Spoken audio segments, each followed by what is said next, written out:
ನಮಸ್ಕಾರ ಆತ್ಮೀಯರೇ, media house ಕನ್ನಡಗೆ ಸ್ವಾಗತ. ಅಶ್ವಿನಿ ಗೌಡ ಸದ್ಯದ ಮಟ್ಟಿಗೆ ಬಿಗ್ ಬಾಸ್ ಸ್ಪರ್ಧಿ. ಕನ್ನಡದ ಬಿಗ್ ಬಾಸ್ ಸೀಸನ್ 12ರಲ್ಲಿ ಭಾಗವಹಿಸಿದ್ದ ಸ್ಪರ್ಧಿ. ಆದ್ರೆ ಬಿಗ್ ಬಾಸ್ ಬರೋದಿಕ್ಕೂ ಮೊದಲೇ ಅಶ್ವಿನಿ ದೊಡ್ಡ ಹೆಸರು ಮಾಡಿದವರು. ಅದು ಸಿನಿಮಾ ರಂಗವೇ ಆಗಿರಬಹುದು ಅಥವಾ ಕನ್ನಡ ಪರ ಹೋರಾಟವೇ ಆಗಿರಬಹುದು. ಇವೆರಡರಿಂದಲೂ ದೊಡ್ಡ ಹೆಸರು ಮಾಡಿದವರು ನಟಿ ಅಶ್ವಿನಿ ಗೌಡ. ಅಶ್ವಿನಿ ಗೌಡ ಬಣ್ಣದ ಲೋಕಕ್ಕೆ ಬಂದು ದಶಕಗಳೇ ಆಗಿದೆ. ಸಿನಿಮಾ ಜೊತೆಗೆ ಹಲವು ಸೀರಿಯಲ್ಗಳಲ್ಲೂ ನಟಿಸಿ ಸೈ ಅನ್ಸ್ಕೊಂಡವರು ನಟಿ ಅಶ್ವಿನಿ. ಆದ್ರೆ ಅತಿ ಹೆಚ್ಚು ಪಾಪ್ಯುಲಾರಿಟಿ ತಂದ್ಕೊಟ್ಟಿದ್ದು ಮಾತ್ರ ಬಿಗ್ ಬಾಸ್. ಈ ಕಾರ್ಯಕ್ರಮದಿಂದ ಎಷ್ಟು ಹೆಸರು ಬಂತು ಅಷ್ಟೇ ನೆಗೆಟಿವ್ ಟ್ರೋಲ್ ಆಗಿದ್ದು ಇದೆ.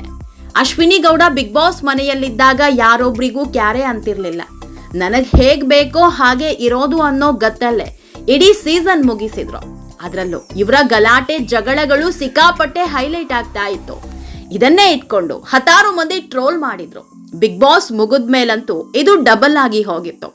ಅದರಲ್ಲೂ ಬಿಗ್ ಬಾಸ್ನ ನಾನೇ ಗೆಲ್ಲಬೇಕಿತ್ತು, ಬಿಗ್ ಬಾಸ್ನಲ್ಲಿ ನನಗೆ ಮೋಸ ಆಯ್ತು ಅಂತ ಅಶ್ವಿನಿ ಹೇಳಿಕೆ ನೀಡ್ತಾ ಇದ್ದಂತೆ ಒಂದಿಷ್ಟು ಮಂದಿ ಉರಿದು ಹೋಗಿದ್ರು. ಅಶ್ವಿನಿ ಅವರನ್ನ ಮನಸ್ಸೋ ಇಚ್ಛೆ ಟ್ರೋಲ್ ಮಾಡಿದ್ರು. ಆದ್ರೆ ಅಶ್ವಿನಿ ಮಾತ್ರ ಇದ್ಯಾವುದಕ್ಕೂ ತಲೆ ಕೆಡಿಸಿಕೊಳ್ಳಲೇ ಇಲ್ಲ. ಆದ್ರೆ ಬಿಗ್ ಬಾಸ್ ಮುಗಿಸಿ ಮನೆಗೆ ಬಂದ ಅಶ್ವಿನಿ ಒಂದಿಷ್ಟು ದಿನ ಕಣ್ಮರೆಯಾಗಿದ್ರು. ಎಲ್ ಹೋದ್ರು ಏನ್ ಮಾಡ್ತಿದ್ದಾರೆ ಅನ್ನೋದರ ಸಣ್ಣ ಸುಳಿವು ಇರಲಿಲ್ಲ.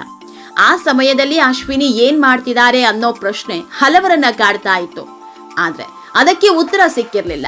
ಇದೀಗ for the first time Ashwini ಇದೆಲ್ಲದರ ಬಗ್ಗೆ ಮಾತನಾಡಿದ್ದಾರೆ. ತಮ್ಮ ಮನಸ್ಸಿನ ನೋವನ್ನ ಹೇಳ್ಕೊಂಡಿದ್ದಾರೆ. ಇದು ಬರೀ ನೋವಲ್ಲ, ಬಿಗ್ ಬಾಸ್ ಮುಗಿಸಿ ಬಂದ ಮೇಲೆ ಏನೆಲ್ಲ ಸಮಸ್ಯೆ ಅನುಭವಿಸಿದ್ರು ಅನ್ನೋದನ್ನ ಎಳೆಯಾಗಿ ಬಿಚ್ಚಿಟ್ಟಿದ್ದಾರೆ. ಇದೆಲ್ಲದ್ರ ಬಗ್ಗೆ ಇವತ್ತಿನ ವಿಡಿಯೋದಲ್ಲಿ ಹೇಳ್ತಾ ಹೋಗ್ತೀವಿ. ಅದಕ್ಕೂ ಮೊದಲು ನೀವಿನ್ನೂ ನಮ್ಮ ಚಾನೆಲ್ನ ಸಬ್ಸ್ಕ್ರೈಬ್ ಮಾಡಿಲ್ಲ ಅಂದ್ರೆ ಮಿಸ್ ಮಾಡಬೇಡಿ, ಈಗಲೇ ಸಬ್ಸ್ಕ್ರೈಬ್ ಮಾಡಿ. ಈ ವಿಡಿಯೋನ ಕೊನೆವರೆಗೂ ನೋಡಿ, ನಿಮ್ಮ ಅನಿಸಿಕೆಗಳನ್ನ ಕಾಮೆಂಟ್ ಮಾಡಿ. ಆತ್ಮೀಯರೇ, ಬಿಗ್ ಬಾಸ್ ಶೋಗೆ ಹೋಗಿ ಬಂದ ಮೇಲೆ ಅದೆಷ್ಟೋ ಜನರ ಲೈಫ್ ಚೇಂಜ್ ಆಗಿದ್ದಿದೆ. ಸಾಮಾನ್ಯ ಜನ ಕೂಡ ಬಿಗ್ ಬಾಸ್ಗೆ ಹೋದ ಮೇಲೆ ಸೆಲೆಬ್ರಿಟಿ ಆಗ್ತಾರೆ. ಹೀಗಾಗಿ ಎಲ್ಲರೂ ಬಿಗ್ ಬಾಸ್ಗೆ ಹೋಗಬೇಕು ಅಂತ ಇಷ್ಟಪಡೋದು. ಬಿಗ್ ಬಾಸ್ ನಲ್ಲಿ ಬರೀ ಜನಸಾಮಾನ್ಯರಷ್ಟೇ ಅಲ್ಲ, ಸೆಲೆಬ್ರಿಟಿಗಳನ್ನು ಆಯ್ಕೆ ಮಾಡ್ತಾರೆ. ಪ್ರತಿ ಸೀಸನ್ ನಲ್ಲೂ ಒಂದಿಷ್ಟು ಗಣ್ಯರನ್ನ ಬಿಗ್ ಬಾಸ್ ಮನೆಗೆ ಕರೆಸೋ ಕೆಲಸ ಆಗುತ್ತೆ. ಅದರಂತೆ ಈ ಬಾರಿ ಬಿಗ್ ಬಾಸ್ ಮನೆಗೆ ಹೋದವರು ಅಶ್ವಿನಿ. ಆದ್ರೆ ಬಿಗ್ ಬಾಸ್ ಮುಗಿಸಿ ಬಂದ ಮೇಲೆ ತುಂಬಾ ಮಾನಸಿಕವಾಗಿ ನೋವು ಅನುಭವಿಸಿದ್ದಾರೆ.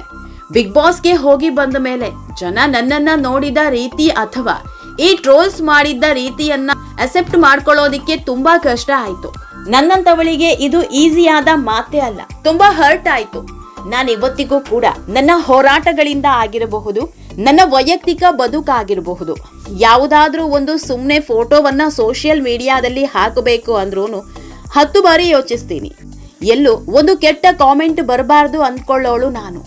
ನಾನು ಹಾಕಿರೋ ಬಟ್ಟೆಯಿಂದ ಹಿಡಿದು ಹೇರ್ ಸ್ಟೈಲ್ನಿಂದ ಹಿಡಿದು ಅಷ್ಟು ಸೂಕ್ಷ್ಮವಾಗಿ ನಾನು ಗಮನಿಸಿ ಹಾಕೋ ನನ್ನಂತವಳಿಗೆ ಎಲ್ಲಾ ರೀತಿಯ ಟ್ರೋಲ್ಗಳನ್ನ ಸಹಿಸಿಕೊಳ್ಳಲು ಸಾಧ್ಯವೇ ಇಲ್ಲ.